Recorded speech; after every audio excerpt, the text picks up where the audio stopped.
Okay, everyone. I'm excited to be here with Dr. Larry Lauer, and he is the mental skills specialist for USTA player development. And of course, this is Angelo Rossetti here, and I'm really happy to be with Larry. He was my coach, mentor, certifier for mental skills when I got my high performance USTA mental skills certification many years back, and made more than an impression on me. I still incorporate a lot of what I learned with mental skills and mindset trainings today with athletes that I coach. So welcome, Dr. Lauer. And can I call you Larry the whole time? Yeah, that'll be easier, and it's always good to see Angelo. And yeah, we had so much fun in that workshop that we did way back when in Boca, and just happy to hear that you've been able to use that in your career. So that's really nice to hear. Yeah, and there was just so many powerful coaches there, and I really learned a ton. And what I'm realizing, through this pandemic, that mental skills, emotional resilience are so important. And we're seeing it, Larry, in so many sports, not just tennis, but, you look at the Olympics and gymnastics with Simone Biles, and then, of course, on the tennis side with Naomi Osaka, and there's so many people. I'm an NFL football fan. I like the Titans.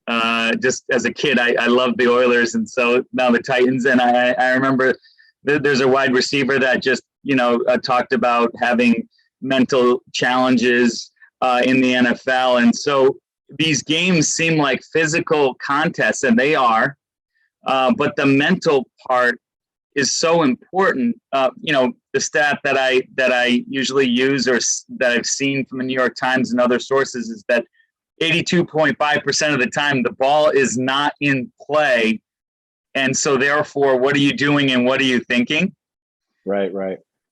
And so I guess my first question, Larry, to you is, in regards to tennis, where more than 80% of the time the ball is not in play, what would be the first thing that you would want an athlete to think, or is it dependent on the score, the opponent, the surface, the tournament? Yeah, no, it's an interesting question. Going back to what you're saying first, Angelo, we have to remember that we're holistic human beings, and trying to separate things typically doesn't go well, whether it's separating who we are as a person from who we are as an athlete. I think the lid's off that now. Players in all sports are talking about their mental health and how important it is to them and to their performances as well as a professional. So whether it's that, or separating mind and body and thinking that I can battle physically, compete and push myself so hard and not have it affect me mentally. I think, again, people are buying into this idea now, holistic sort of nature of who we are as a species, and this mind-body connection, that whatever's going on with my body, that's affecting my mind. What's going on in my mind is affecting my body, and more that's become part of the conversation. Directly to your question, Angelo, a lot of times I don't know if I'm going to give a great answer to this, but starting out with kids, when they're learning the game, we often start out helping them understand how to learn, and how to learn through the mistakes that they're making, because tennis is a very tough sport. And so helping them understand you're going to make mistakes, and how do you want to respond to that, and being able to see that it's part of the process, that these mistakes inform you, that they give you something that you can use to get better, which is what you really want, and you can't skip that. And it's a tough journey for sure, but it's one that we all have to go through to become better. And so trying to help the young players do that, and it's very important to me. So I think starting out you really have to sort of get to know the player and build some awareness of what's going on. A lot of times players come into a first session with me and they can be all over the place, right? Because when it's happening to you, you're in the bushes, in the shrubs, in the forest, right? And you can't see the whole totality of what you're inside of, right? But when we can step back and take that view from above and look at the whole forest and say, okay, here's where you are. These are the things you're dealing with. Okay. Yeah. Let's start to organize this mentally and help them get an understanding of why they're experiencing what they're experiencing and where that's coming from and how they're thinking about it. And that maybe is now getting to your question. What are the thoughts that you're having that are really helping you? And one of the ones that are undermining you. I know those ones that are undermining you, there's a good chance that they're not realistic in some way. They're not real. There's not a real representation of what's going on here or what's going on with you. And so breaking that down helps the player to see how they have some control over what's happening and how those thoughts are then driving their emotions. So I'm getting really angry in matches and struggling to keep my leads when I make mistakes. Let's go back to how you view mistakes and how you view losing and how you view the way a performance should be. And there's probably some things in there that are irrational. You're expecting perfection, or you're putting pressure on yourself for someone else's. And so breaking that out, it starts to give them an understanding, a clear picture of what's happening. Then we can start actually talking about what does that mean for your tennis? What kind of tennis do you want to play? And as you know, probably better than I do, Angelo, I mean, those emotions are driving players to make poor decisions on the court. And so they're making poor tactical choices. They're making poor choices between points. They're rushing, and so they're out of rhythm. The choices they make of where they're serving the ball or how hard they're hitting it or what they're going to do with the return is creating sort of this momentum in the wrong direction. So we have to help the players understand what's going on. We need to organize it for them. What are your demands? What are your thoughts? How are you perceiving it? What are the emotional, physical responses you're having because of your thoughts? How is that influencing their performance? And if we can map that out with them, then they're like, oh, okay, now I understand it better. I can do something about it. But until you do that, they're kind of lost many times, which again happens to all of us. So that's sort of on a case by case. If I'm just teaching, straight up teaching, education, we talk a lot about routines. Yeah. Right, as you know. Yep. And I'm sure we're going to talk more on this podcast, but structuring that between points time period so that they're ready to play. And for us at player development, ready means that you're present, you're committed to a plan for the next point, and you have positive energy in your body and your mind. Again, we're a holistic being. Body language, but also the way we're thinking. And so bringing that all together, that optimal performance state, are you ready to go as much as you possibly can? Because as we talk about, if you are, you bring your best self to the baseline very consistently, good things are going to happen for you. But most players don't, and they don't really have an approach to create that. It's more based on chance or what happened in the point, right? Like, well, I played a good point, so I feel good. I played a bad point, so I feel bad. Well, that doesn't have to be that way. So we really try to break that down, help them understand what it means to be ready, start building some really simple routines so they can structure that between points time period and what's happening. So to that stat of the 82.5%, who Jim Lauer pioneered this area, the 16-second cure. Let's organize you so that you have a way of getting to the optimal performance state consistently.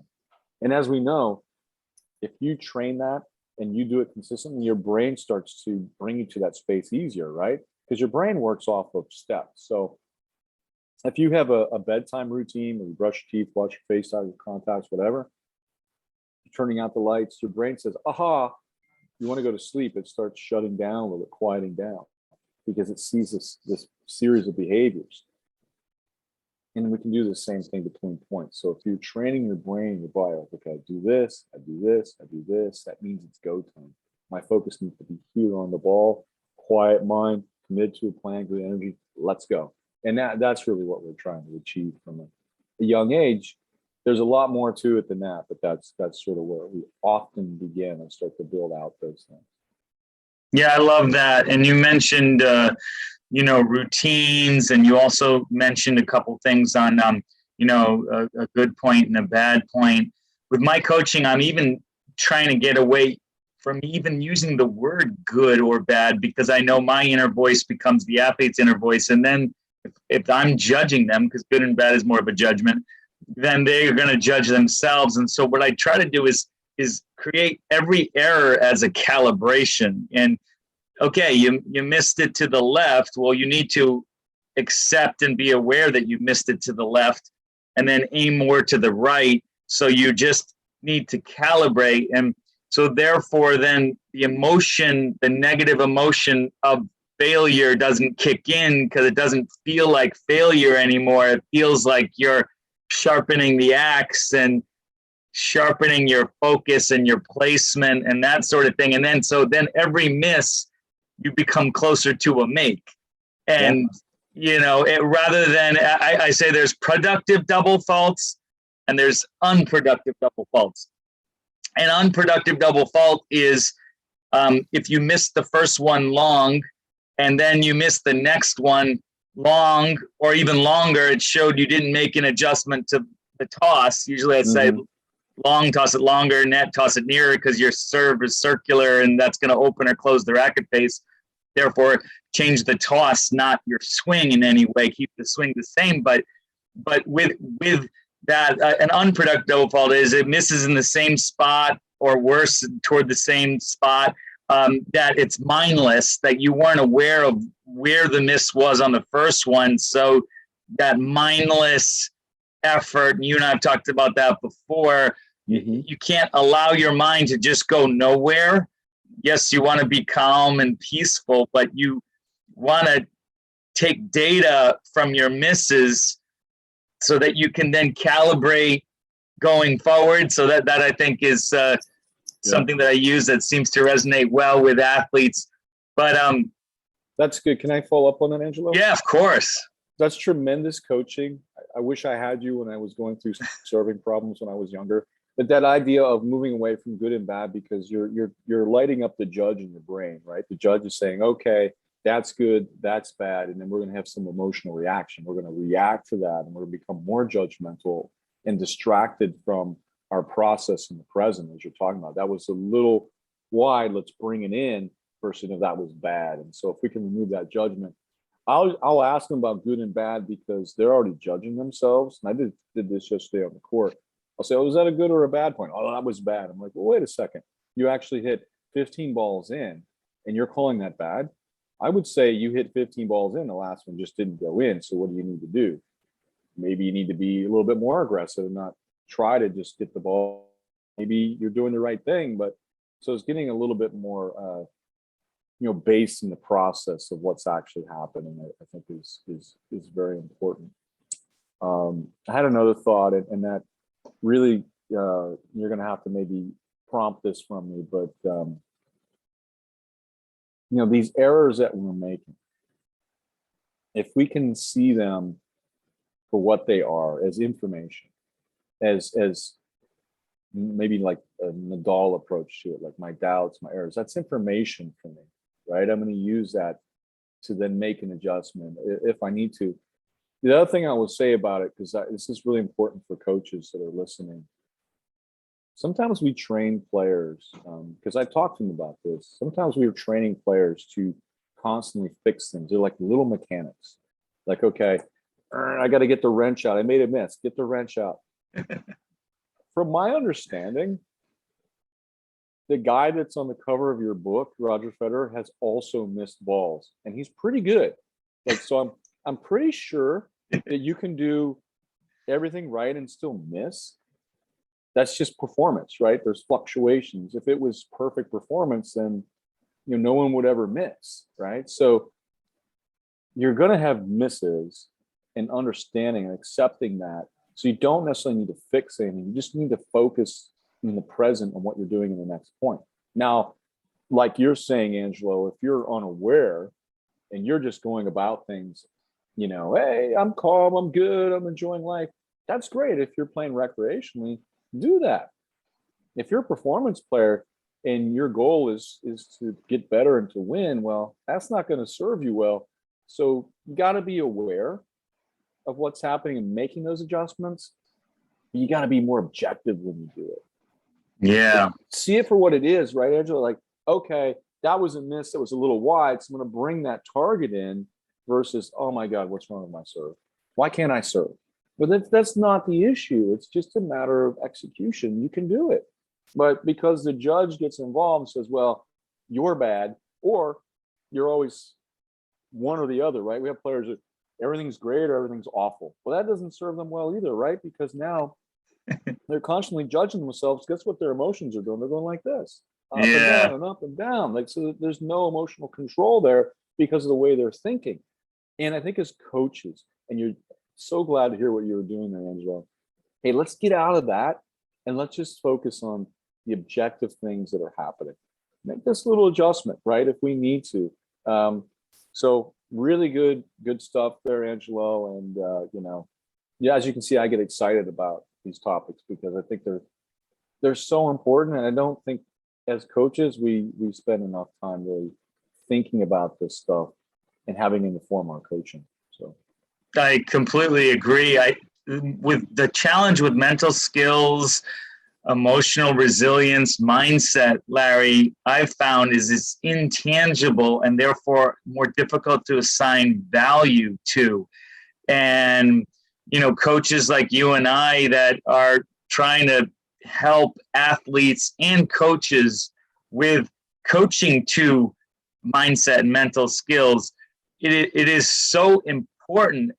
You mentioned Federer. When he was number one in the world, you know, so top player in the world, you know, he missed, you know, around 46% of his shots, or something like statistics, something like that. Awful.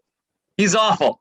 And awful. If he were to berate himself those 46% of the times, he wouldn't be playing tennis anymore.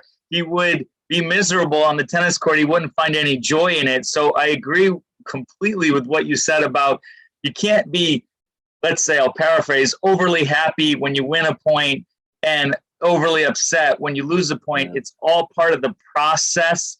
And Federer has even said that in interviews where, you know, he tries to keep fairly calm between shots, after shots, even if it's a big shot. And sometimes you can't help it. If it comes right out, okay, one way or the other. You don't want to control your emotions, but you want to channel them the most positive way that you can. And I want to piggyback off of something you said about changes versus, I like to say, tweaks, or you use the word fix versus, hey, nothing is broken. Because if you say, I try to fix this, you know, it's all broken, it's all wrong, or a bad, right. Well, there's nothing bad about that. It is what it is, or it was what it was. Let's make it what we want it to be. And to make it what you want it to be, I say words matter. So minor tweaks, minor adjustments, you know, it almost was in, make a minor adjustment. There's nothing wrong with you. And a lot of players, especially female athletes that I work with, seem to tie the self-worth to whether they win or lose. And winning and losing, yes, it's a metric of, there's a destination, and that when you play sports, there is going to be a winner and there's going to be a loser. But if you look at tennis, and the reason why it's so mentally challenging and taxing is the fact that when two players step on the court, you know, and if it's doubles, when four players step on the court, 50% of that the people are going to lose, are going to have to face losing. So if you spin it and you put it in perspective and you say, hey, I what I like to say is I pre-accept the outcome, and the outcome may not go your way no matter how well you play or prepare, and that is okay. Mm-hmm. And the outcome may go your way, and that is okay too. So pre-accept the outcomes, and then use routines then when you're in the process of competing to get you to your performance state that you can get. Whether it gets you into flow state fully or not, again, that is okay. It's very rare to get into flow state, but if you get there, great. You know, if you don't get there, that's okay. Find a way to perform well. Find a way to win with what you have and how you're playing in that moment. Yeah, such good points. You know, I think about a quote that was attributed to Federer. I haven't seen it in the press anywhere, but I think Chris Fowler said it. And he said, you know, Federer said, when you accept that you can lose, you can start to win. And I think that goes to your point that on some level, you have to accept that there's a winner, there's a loser, in this end some game. And so, you know, I know that can happen and that freaks people out. But the reality is, you know, what do I control?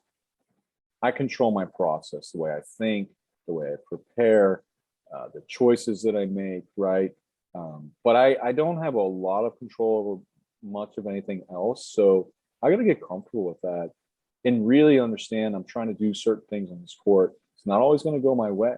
You know, if you think about Federer, I don't know this, Angelo, but I would guess you mentioned all those when he misses, but I'm guessing he knows when he plays aggressive, he's going to miss some, and he accepts that. And he also accepts that the guy on the other side is so good, and so I'm going to miss naturally because that guy is really good. And I've tried to talk to the kids about that. I'll even show them like the point distribution. But like when Djokovic plays, let's say Nadal, do you think that those guys just go on these runs of like 5 games in a row often? They're like, no, like they hold serve and the other guy holds serve. I'm like, yeah. So they're winning about 50% of the points.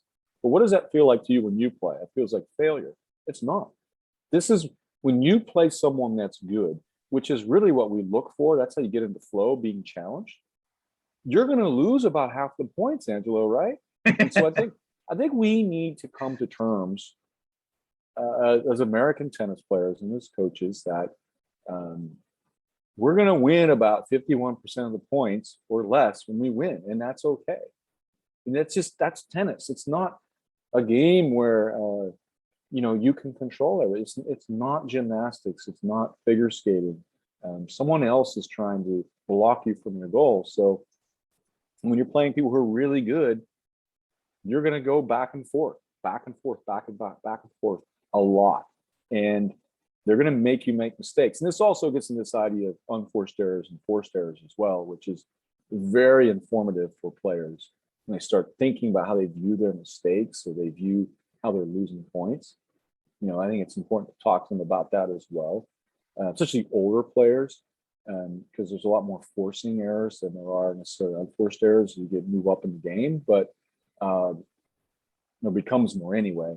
But yeah, it's such a good conversation. And a lot of what we see, the anxiety, the lack of confidence, the doubts, we can deal a lot with this just by changing the way we view these things: success and failure, errors, mistakes, in the language that we use.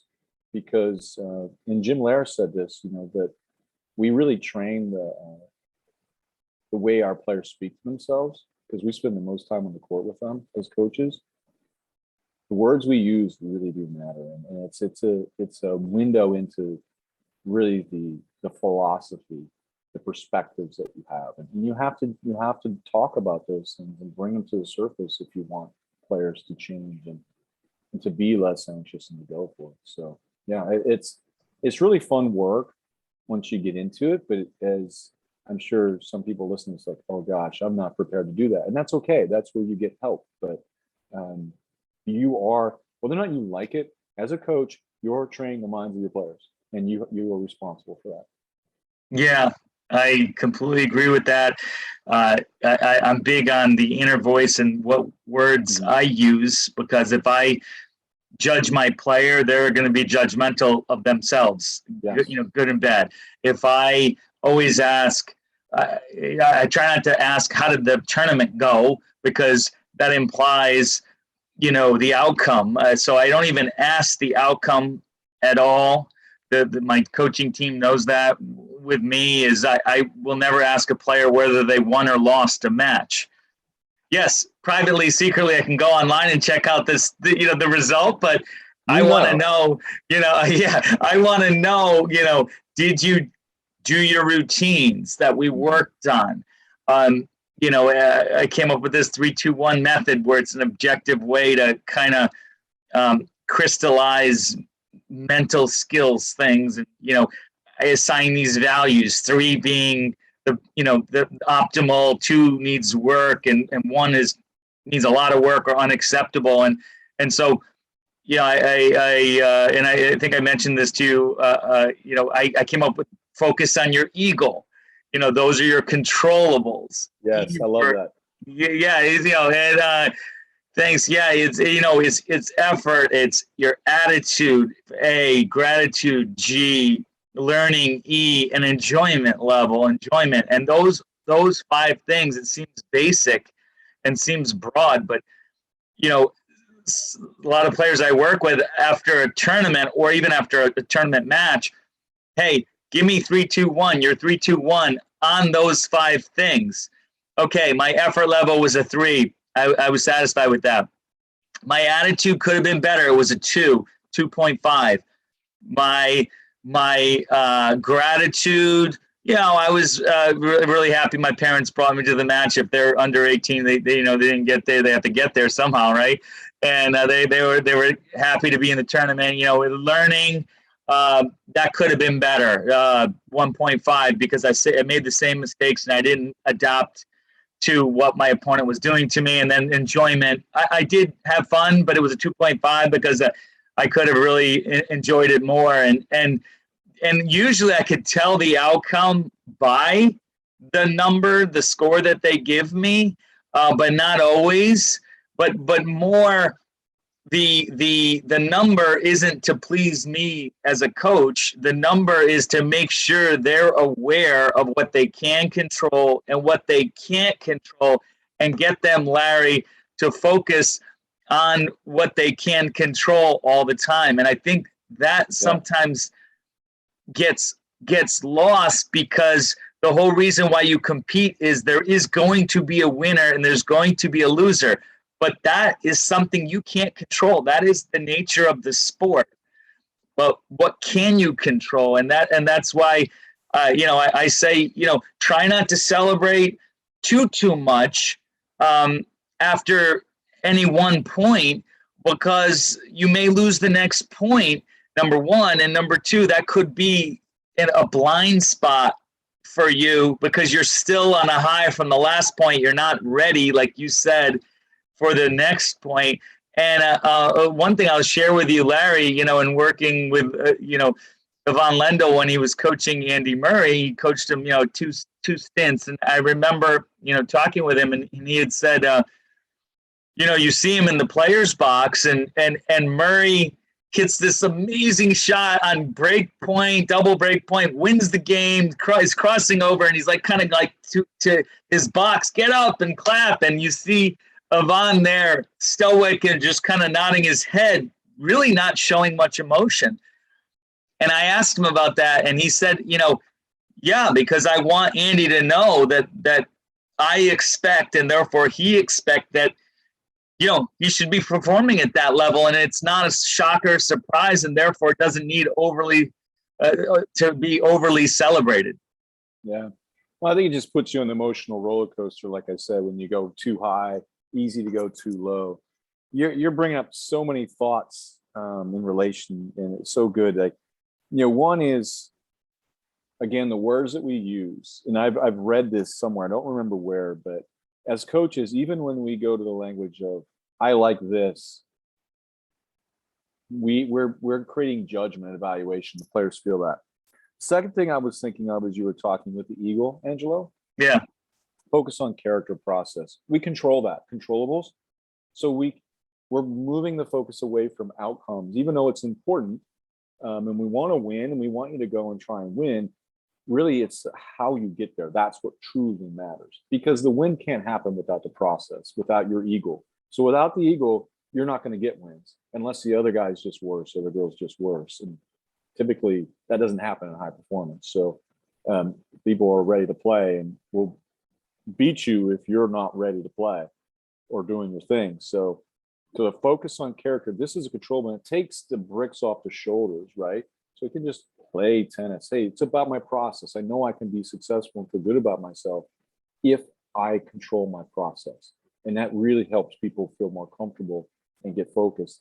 And finally, you talked about measuring the intangibles, which has been a challenge for sports psychology forever. You know, one of the things, I don't think you're aware of this because I did this recently, but I with our internal national coaching staff, I talked about sort of 3 levels. They're kind of process-based evaluation, but you know, of mental performance. And the first level is that you're controlling yourself. And this is kind of like a call out to Don Hellison, social responsibility, emotional responsibility, that you can't really be successful unless you're under control of yourself first. And I think that's also relates to your Lendl point and Murray. So level 1, are you just able to go out and do what we expect to compete? Control your emotions. I'm not saying being a robot, you know, you don't have to be Lendl, you don't have to be stoic on the court, but that you aren't having these huge blowups, that you're not tanking points, that you're not going away, that you're doing disrespectful things. So the expectations, are you giving effort? That's level 1. And level 1's an expectation. This is things that should happen because you can control it. Level 2 is how often were you ready? Go back to our definition of ready I mentioned earlier. How often were you ready to play, which gets into your routines and getting your optimal performance state, how well you did your routines. You're talking about your routines and your evaluation. And that's a little less under our control. A lot of it still is, but you know, depending on what's going on in the match, it can be more challenging to be in an optimal performance state. But that level 2 is where you're ready to play. And then for us, the level 3 was, did you go for it? Like, did you just put it out there? Which was another level to me, because you can be ready to play, but not really truly just open up your game and go for it. And that's eventually what we're trying to get to, is that players, you know, whether we call it play carefree or, you know, I don't like to use flow because, like you said, that's hard to get into, but this commitment to your commitment and your conviction to your game is so great that the situation isn't determining whether or not you play it. And what I mean is, yeah, you'll play your game until 4-all, and then you start, you know, looping the ball more, right? Or taking something off your serve. You're willing to do it and face the consequences and continue to play your game, which is kind of what we were talking about with Federer, is that he will play his game, even if it might relate to missing sometimes, because he's going for a little bit more. So to me, those 3 levels were at least what we came up with, or I came up with for our team, and as a way to help put some evaluation onto something that otherwise, when we look at it, we start cherry picking things like, oh, I'm really interested in reactions, body reactions to point. That's just one small facet to a very complicated subject, right? Oh, I'm really interested in the routines. That's great, and that's really important. But you can have a routine and still be freaking out and swearing and throwing rackets. Means your routine's not working. So, but are you? Or maybe that is your routine. Maybe it is. Maybe it is, and maybe you think that's working for you. But so I think whether it's what you're talking about, what I'm talking about, those 3 levels of mental performance, is taking a deeper look at what it takes to perform mentally, and putting it on factors the players actually have far more control over. You know, that they have a say in totally, versus this end-sum game of I won or I lost, so therefore it was good or bad. You know, and they do the same with playing well. I played well, I played poorly. Well, I bet there were stretches when you played poorly, you actually played pretty decent tennis. So let's talk about that. Like, what were you doing then? And let's try to have that happen a little bit more often next time. So getting away from these extreme labels and focusing on the process. So the way we're doing things is really key. Yeah, I completely agree with that. Process focus leads to more desirable outcomes. Outcome focus takes your mind off the present. One of the things we talk a little bit about routines, but one of the things I like to do is have players, use sound and touch, use their senses to keep them present or to get them present, because you can't have a sense in the future and you can't have a sense in the past. You can't hear a sound in the future or the past, and you can't, if you touch your fingers, you can't feel that feeling in the past or the future. So you have to be present to experience those things. And so, like you said about staying present, what I try to do, I always say words matter. So the first thing is using the right words, like, okay, stay present, or be focused, or stay focused. But a lot of coaches say that, but then they don't give the player the tools that are with specificity to do it. So just expect them to do it. Just expect them to do it. But what does that mean, stay present? What does that mean to stay focused? And I think about this all the time, and I'm always trying to figure out best ways to do it. But, one of them is, 3, 2, 1 on your fingertips. As soon as you're done, put your racket in your non-dominant hand, because then it tells your brain the point is over. You can relax, refresh, recharge for the next point, and then, touch, 3, 2, 1, 3, 2, 1, 3, 2, 1. And in other words, you slow down the cadence of it, the pace of it, and it gets you calm, and it slows you down and gets you ready for that next point. I know we're diving into routines right now, but you had mentioned staying present, and that's like one method I use, the touch. And the other I say is, listen for sounds outside of your court or wherever as soon as the point ends. Did you hear that truck drive by? Did you hear the car slam on the brakes if you're playing anywhere near automobiles? Did you hear the grunting, on this court next to you, or the ball or whatever? And if you do hear those things, that's taking you away from the emotion of that last point, especially if it was negative emotions you're dealing with, and gets you present so that you can prepare and get ready for that next point. Yeah. And I found it really powerful. Very practical, great tools. And just related to that, then, the players, you have to be really masters of refocusing as you move from bringing your attention to your senses back to planning the point and then being present with the ball. So we have to teach our players how to refocus, right? Or shift their focus is a better way to put that. So important. But, a lot of players now are talking about, Angelo, and we talked about this on our call before, focusing on their feet on the ground, grounding them as they're playing as a way, what are my feet on the ground? I'm here, I'm good. It kind of has also that sensation of calming them. In our work at Player Development, we do a lot with breathing. We teach mindful breathing. We teach different forms of breathing, triangle, box, different cadences, because we know that our breath is something we always have with us. And it's something that we can use to slow our heart rate, slow our breathing, feel more comfortable, and get back under control of our mind, quiet the mind and focus. So we do a lot of breathing work with our players. Totally believe in it.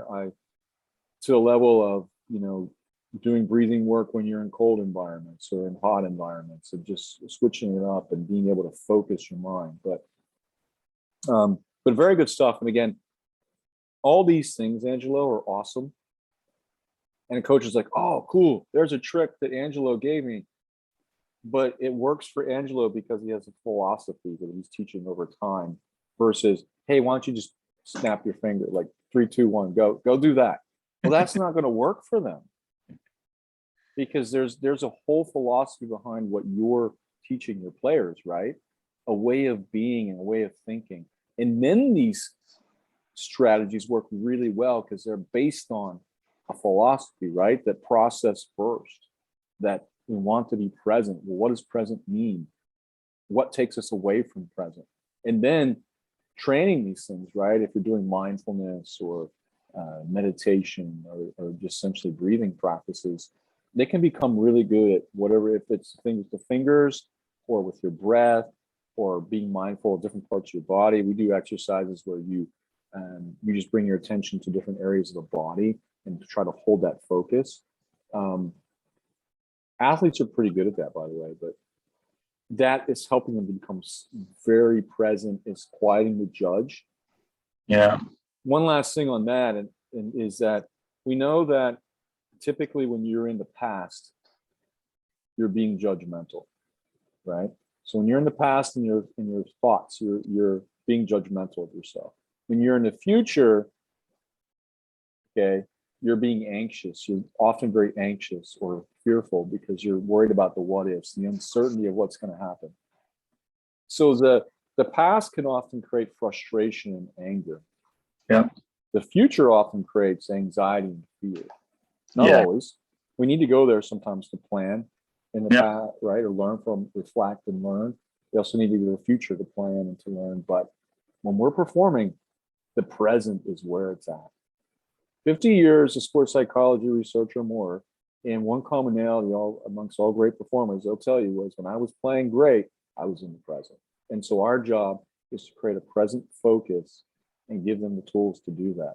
If we do that, then a lot of these things that become roadblocks, we can get through a lot easier. I completely agree with that. And I love what you said about dwelling in the past is if you feel a sense of frustration, then you're past thinking. If you feel a sense of anxiety, you're probably future thinking. And just so that I say there is, first awareness, acceptance. So be aware of what's going on. It's not, if you're feeling fearful or anxious, it's not good or bad. It is what it is, but now deal with it. You know what you're doing. So, I'm feeling frustrated. That means my performance level was lower than my expectations. Well, on cue, most athletes can't just all of a sudden increase their performance level, so therefore decrease your expectations. So make your expectations 0. I have this rule I put in my book, the 0-100 rule, is 0 expectations, 100% effort. Because you can control your expectation on the outcome. So put it at 0 and be pleasantly surprised. And then when you're feeling anxious or fearful or nervous, a little bit of nerves in the beginning of a match is okay. But when you are nervous during the match, then you're not present, you're future thinking. And then there you can work on breathing, like you said, belly breathing, or, taking 3 breaths, or feeling your breath, or the touching of your fingers, or using your audio, your ears to, what am I hearing? And that will keep you present. So it's kind of like this, like you said, focus, it's like photography. You constantly got to focus and refocus. I just bought recently, I got myself a Christmas present. I just bought the zoom lens for my camera. And the zoom lens is big, so you have to use manual focus, not autofocus, right? And it is, Larry, so challenging. I'm trying to take a picture of these eagles, that are in my hometown. And you have to constantly focus and refocus. And it reminds me a lot of athletes, where you have to, after every point in tennis, focus and refocus during the point, after the point, on the changeovers. What's going on with your focus? What's going on with your process? Are you playing with purposeful intent? And if you're not, what tools do you have that you can deploy right there and then to get you to do that? And you had mentioned before about flow states, and I like to say, it's easy to play well when you're in flow. It's easy. But when you're not in flow, when you're distracted or derailed, how do you handle that? And I was giving a private lesson the other day to this young boy that I coach, and we're doing a practice match. And so I said to him, if we did the racket spin. I said, no, wait, don't spin the racket. If you were to arrive at a match and you won the toss, would you like to serve or receive? And then he said, serve, Larry. And I said, okay, great. Then you're going to receive. What side do you like to play on? This side. Okay, you're going to play on the other side. So there, it's like I'm giving him not what he wants to see how he's going to react to adversity. And that's minor adversity, because it's he's not going to harm himself in any way because he doesn't get what he wants. But I want to work on when players aren't playing their best. What are you going to do to play better? If you're not getting what you want, what are you going to do to play better? And you're not enjoying what's happening. What are you going to do to enjoy what's happening? And that I find is so key. In addition to, okay, when you're in the flow state, try not to question it too much, let it happen, and don't make it happen. Yeah. A lot of thoughts there that just make me think of whether it's like this MAC theory, be mindful, accepting, and then commit. And that's why we often use the terminology, accept, control what you can control, and that's usually your breath and your next choice, and then commit to it and just do it. And I think when it comes down to this idea of focus, because Peter Haberl, who's at the USOPC, once said, focus is sort of the currency of high performance, and we're all trying to be focused. You have to get really good at being able to shift your focus and move in and out, and even between points, right, Angelo? When you start out, you have a reaction to the last point, positive, negative, or neutral, right? And then you go inward and you start assessing what happened. And we've been talking about this on this podcast here now. And so now I'm internal and I'm thinking about the last point. And then hopefully I'm able to refocus and just get my mind on what I'm going to do in the next point and become present, right? And then I go and I play. But through that process, I have to move from being internal in my mind and thinking and potentially analyzing things to external on the. And so being able to shift attention is an absolute must, is essential for a tennis player. If you can't, you're going to struggle. Just like any person who has to perform, especially when there's breaks in the performance, you have to be great at shifting focus. It's like ice hockey goaltenders, which I've worked a lot with in the past. They have to be masters of being able to refocus and shift their attention. Yeah. So to me, again, we get hung up on these things about, being positive or fixing things. To me, it's all about being present. And too often we're teaching players actually either to think too much, but also otherwise not being aware in a simple way. Okay, I missed that ball. It happens. I'm just going to bring my target in. Let's go. That to me is a great process with a deep breath in between points, good body language, come to the line, have good energy, get locked in. That's a great process. It's a great routine. And it doesn't require a lot of thought, and so I think sometimes we're expecting our players to think too much, and we've got to really work on simplifying things and helping them get to the simple and the concise. But yeah, all good stuff. Last thing I'll say on that, Angelo, it's really helped us. And I stole this from Ken Ravizza, the great sports psychologist. Yes. Who mostly worked in baseball, but also worked in football and some other sports. Okay. Yeah. He talked about in heads up baseball, green, yellow, and red lights, right? Like when you're driving. And so we've adopted that in our philosophy of mental performance and player development, that when whether it's flowing or just doing well, you're in green light, right? You just keep going. And you just go through your simple routine. You recover, you set a plan, you go back to your rituals, go. But then you have to be aware when you're in a yellow light. Okay, now I'm distracted by my thoughts, by my emotions, some external factor. Something's got me off course. I don't feel ready to play. And this is where we need to take a little bit more time, go into that yellow light. And guess what? When you're driving, everyone, in yellow light, that doesn't mean panic, because that would cause a lot of crashes, right? Or it doesn't mean speed up, because that would also probably create a lot of, although in Philadelphia, I know they do that quite a bit. Yellow light, hit the gas. But yeah, in Connecticut, they do that too. I believe that. So but in this yellow light, there's a decision that needs to be made, right? What am I going to do? Am I going to stop, or am I going to keep going through the light? Well, tennis is similar. You come to a yellow light and you don't feel ready to play for some reason, you're at a decision point. What am I going to do about this? To what you were saying, Angela. What do I want to do about this? How am I going to respond to this? And you have to make a choice. You can ignore it and continue to suffer because of it, or you can make a committed choice to something that's going to help you perform better. Or you can put yourself down and continue to struggle that way as well. So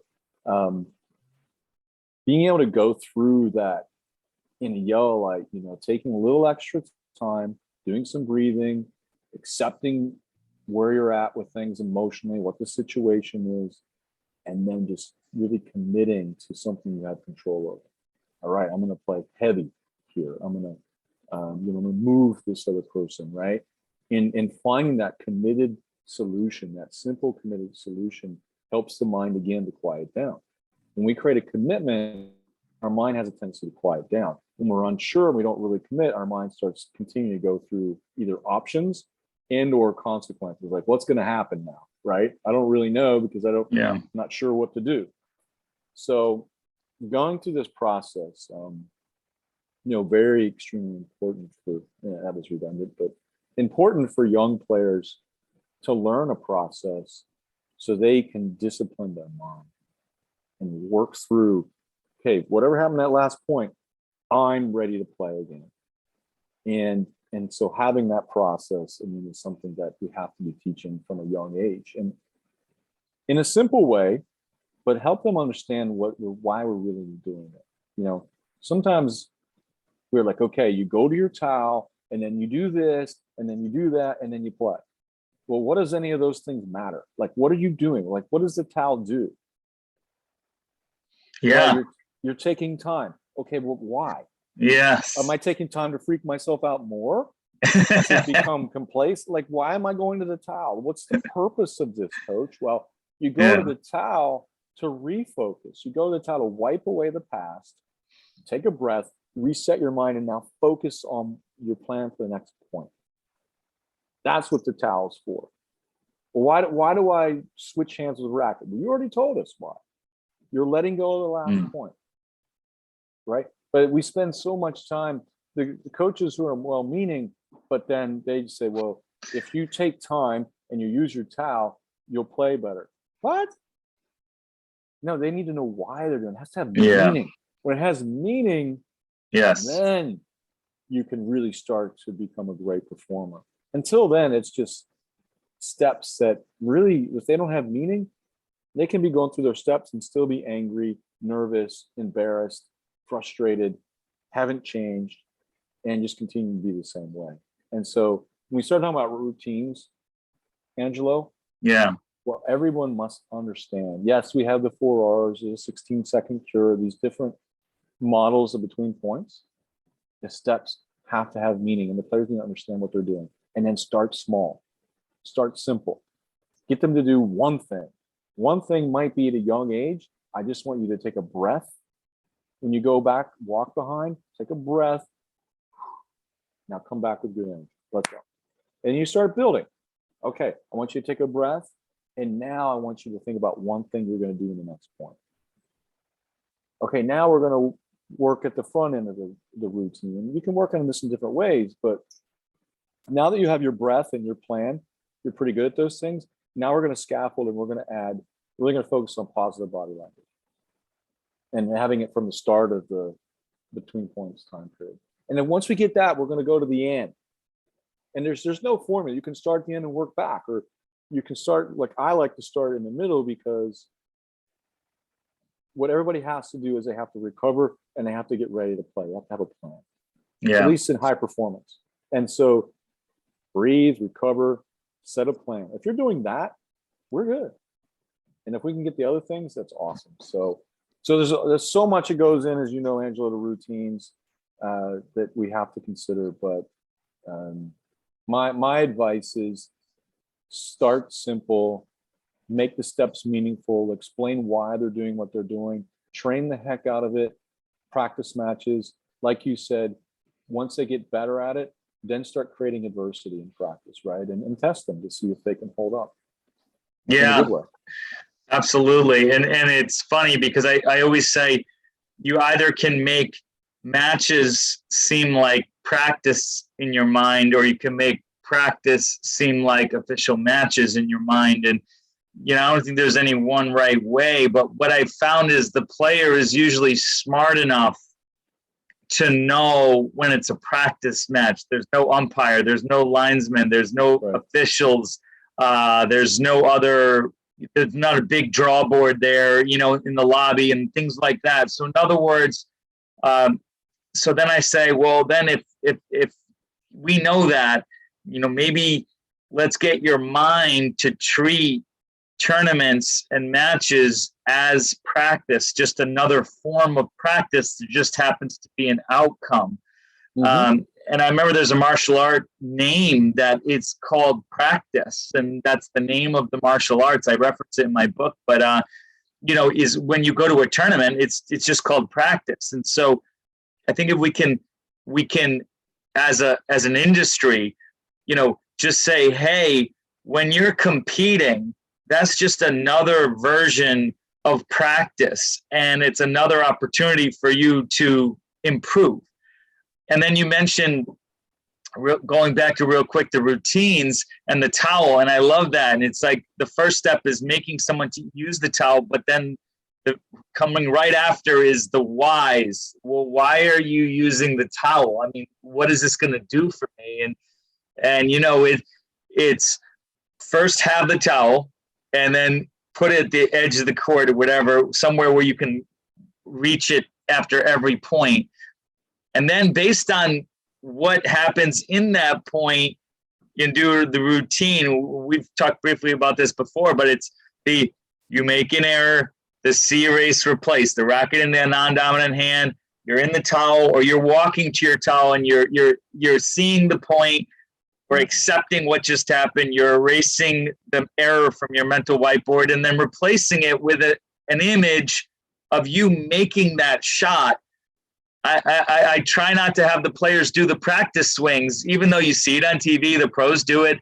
The thing is that is an indicator to your opponent that you're insecure about that shot.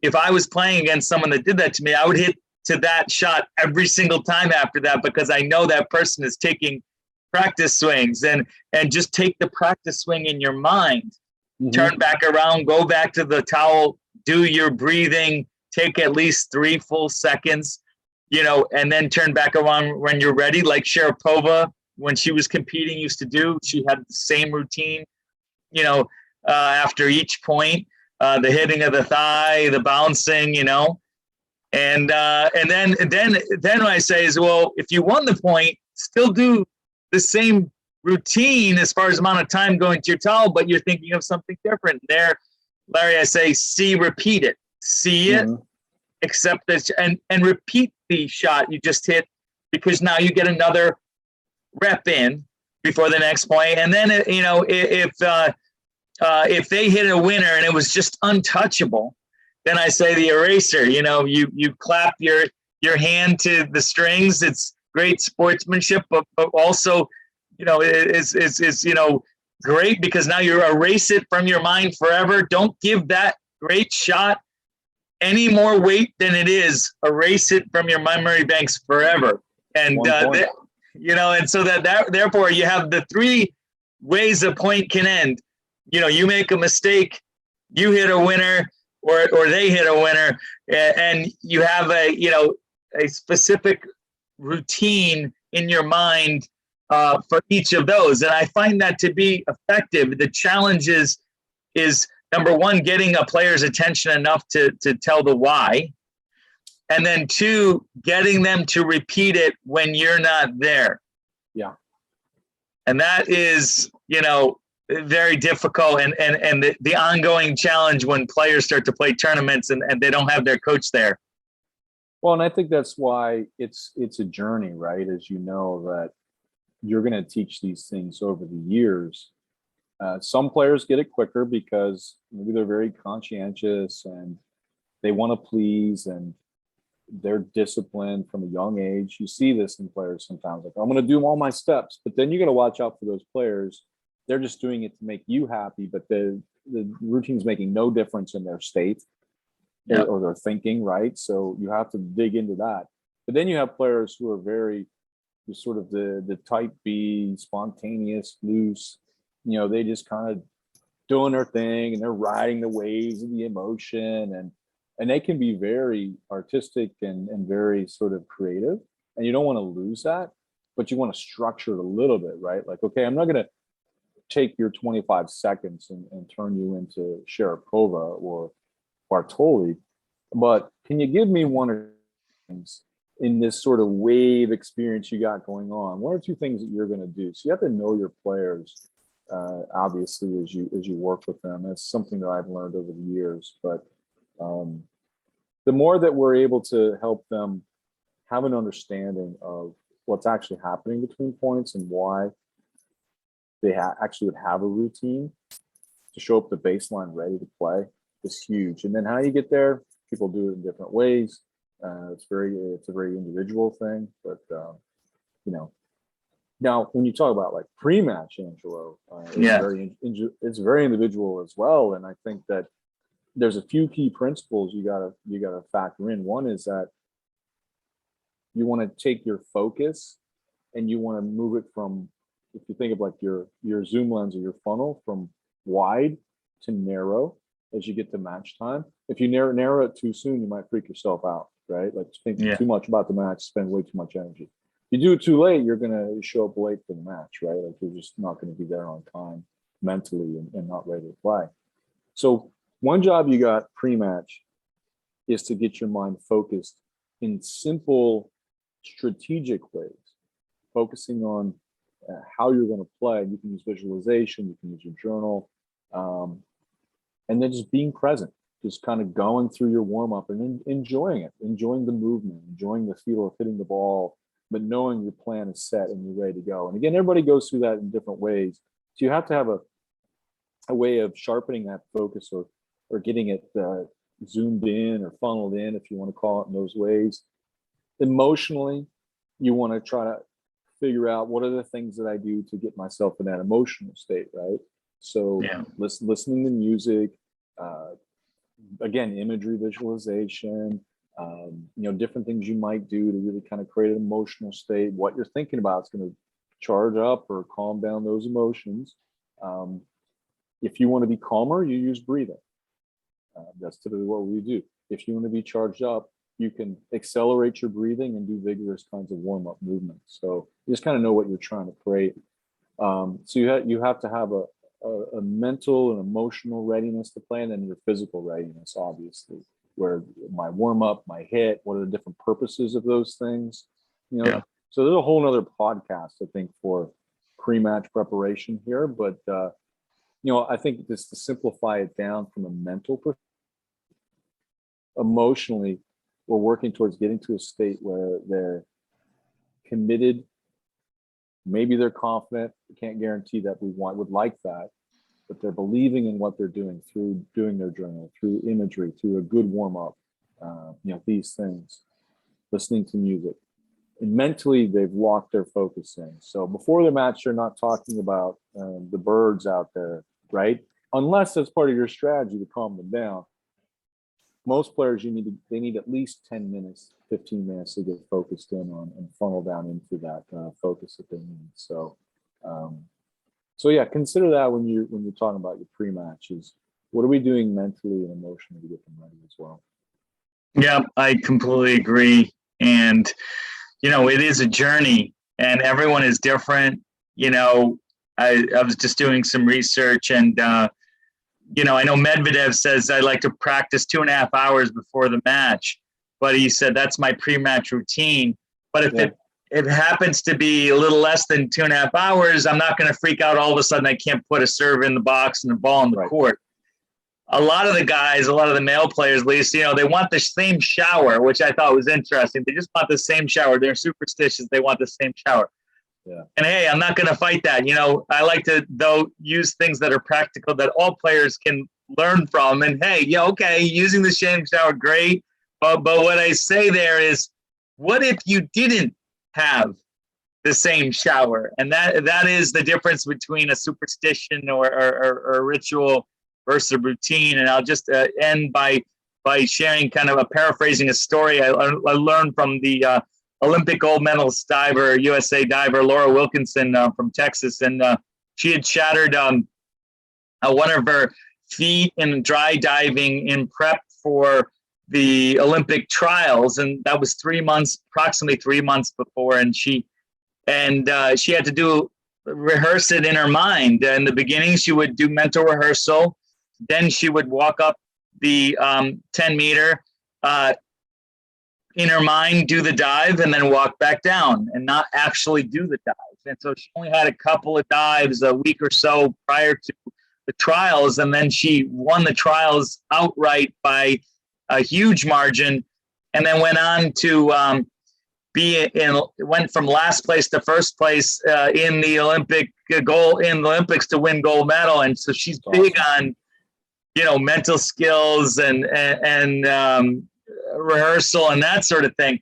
And one of the things I learned from her is really there's a distinct difference between rituals and routines. And rituals are based on superstition. They can actually control you. And routines are things within your control that have a specific positive impact on your performance. Like if you're bouncing the ball 3 times before your serve, that's giving you time to breathe. That is getting you to imagine where you're going to place the serve for that next one. And it tells your brain, gives your brain a heads up and a head start that here comes the serve. I know the serve is coming. And even Nick Bollettieri has said, hey, you can't just go out there and just mindlessly serve a bucket of balls if you don't do your routine before you serve, because then you're not really rehearsing reality. And right. And so, you know, and I believe those things. And so I think if we can coach and teach our players to develop routines that they can control, that's based on controllables rather than that control them, then we're going to have them get ultimately more results and more enjoyment in the process. Yeah, I would agree. You know, with superstitions, if you have total control over it, okay, I guess. You know, I just don't want those things getting in the way of the things, like you said, that really matter. And that often does, because players think, well, I have my routine. I don't step on the lines, or I do this thing with my hat. And it's like, yeah, okay, that's ritualistic, and that might be helping you to quiet your mind. But there are other things that actually can maybe be even more effective, like taking a breath or bouncing the ball a certain number of times, because you're doing that. You're creating a rhythm, right? A rhythm to the serve, a rhythm as you get ready, as you get in your return stance, you kind of sway back and forth and take a breath. Well, that's making you more physical and more external focused. So that to me, those are good things. But having to wear the same socks for every match, you know, okay, if you can control it. But again, what happens if you got a hole in that sock? You're gonna wear it and get blisters? Like what's the end of this thing here? So, you know, that's key. And it's honestly, when you start giving up your superstitions, it's liberating, because you start focusing on what you control and what really matters, and players start taking more responsibility for their readiness and their performance. Before then, my superstitions, I do that and everything's good. Well, yeah, meanwhile, you're not really thinking out there, you're not ready to play. So that's often, they do that to avoid being scared, versus I'm creating a performance state, a readiness to perform, right? I'm engaging with this moment versus I want to avoid. I want our players to embrace the moments. I want them to engage with the moment. So superstitions don't really do that. Routines do that. Yeah, I completely agree. I remember I was playing a grass court tournament once, and on the baseline, the grass was worn off. It was in Rhode Island, and so I always bounced the ball 3 times before my first serve and 3 times before my second serve. And that's my routine on my serve, and similar to Federer's. And I remember bouncing the ball on the grass, and the ball would bounce all over the place. And so then what I ended up doing was, it was so distracting to do my routine of bouncing that I just, with my hand, moved the ball up and down 3 times as if I was bouncing the ball. And that got me through the match and got me to win that match, because I used my routine. And so, but at the same time, I didn't make it a ritual like, oh no, I'm not bouncing the ball at all. I can't serve now. I'm inept at serving. No, I still took at least 3 full seconds. That way I can breathe, collect my thoughts, stay present, and imagine where I was going to serve, before I served. That's really good. You weren't controlled by the situation. You controlled your response. Yes, exactly. So, and that's my thing, is I want to help others, as do you, with trying to do this. I'd like to end with one quick story. Do you have a story, Larry, of an athlete that you worked with, that whether it's routine based or where, because I know athletes, USA tennis players, male and female, come to you for mental skills advice. Do you have you don't have to be specific with names, but a story where you gave certain advice, whether it's on routines or even in general with mental skills, and then they circled back and said, hey, Larry, this thing really worked and I got a great result? Yeah, I guess one more recent that comes to mind, I was working with this female player, pro, and this person's on the way up. So they're not necessarily at the top of the game yet, but was trying to get a foothold in the pro game. And, we were really working on, being sort of confident and really having good energy, and not that so much of that nervous energy, that doubtfulness, and showing that. So we had worked out, and it mostly came from her, but she kind of knew the structure of the routines, that, she was going to, kind of keep a good energy, good body language. She was going to encourage herself after points, and she had certain performance cues that she was using, and she was going to kind of bounce around. Pretty high energy, was going pretty quickly between points, but also knew to slow down when things started to get a little bit out of hand, and she did that well. Through that work, the person ended up winning a challenger level event, and I actually got to be there for most of it. And just talking afterwards, she felt like being able to exude that energy and be that way was so much better than trying to avoid certain things, being nervous or not making mistakes. Or she was focused on creating a presence out there versus avoiding something. That was so important. And I just think about with our players, so much time is spent on avoiding things, avoiding mistakes, avoiding feeling nervous or tight, avoiding the big moments, when, you know what, these are all things we need to embrace because they're part of the process, and actually, as we always talk about, all the good things in life and in tennis are going to come with stress. So let's get ready for it. Let's expect it. Let's accept it, and let's embrace it, because that's the journey. And so that was a cool story, and that person is continuing on to have success and is doing well. And I think that she's going to do great things, and her mind is certainly one of her advantages. Oh, that's a great story. And I love that you can either focus on avoiding things, or you can focus on replacing that avoidance with something that's going to help you.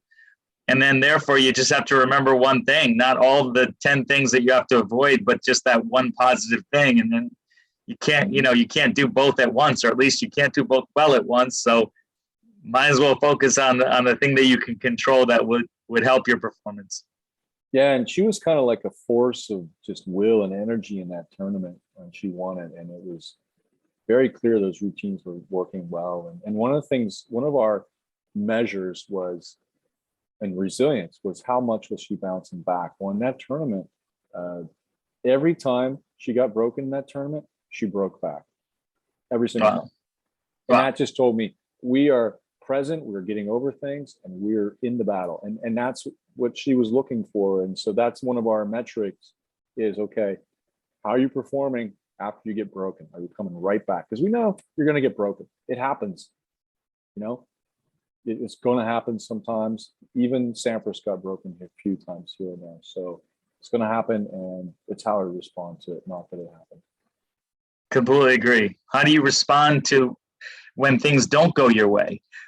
In particular, what is the response? Rather than, you know, that things are definitely going to always go your way, they might not. You want them to go your way, but how do you respond? And that's a great example of when you get broken serve, you get right back on the horse, you do your routines again, you know, no big deal. It is what it is. Yeah, absolutely. Well, Larry, thank you so much for your time. This was so much fun. Everything. We could talk hours and hours, but I'm sure we'll be speaking again soon. But thanks again for sharing with our audience all of these skills, tips, insights. If you have any topics you want to see in the future, you can always email me, Angelo at tenacity.org, or visit tenacity.org for mental skills, insights, and inspirations. But Larry, once again, keep up the great work at USTA Player Development, and we'll talk soon. Thank you, Angelo. It was a lot of fun. Thanks a lot. Bye.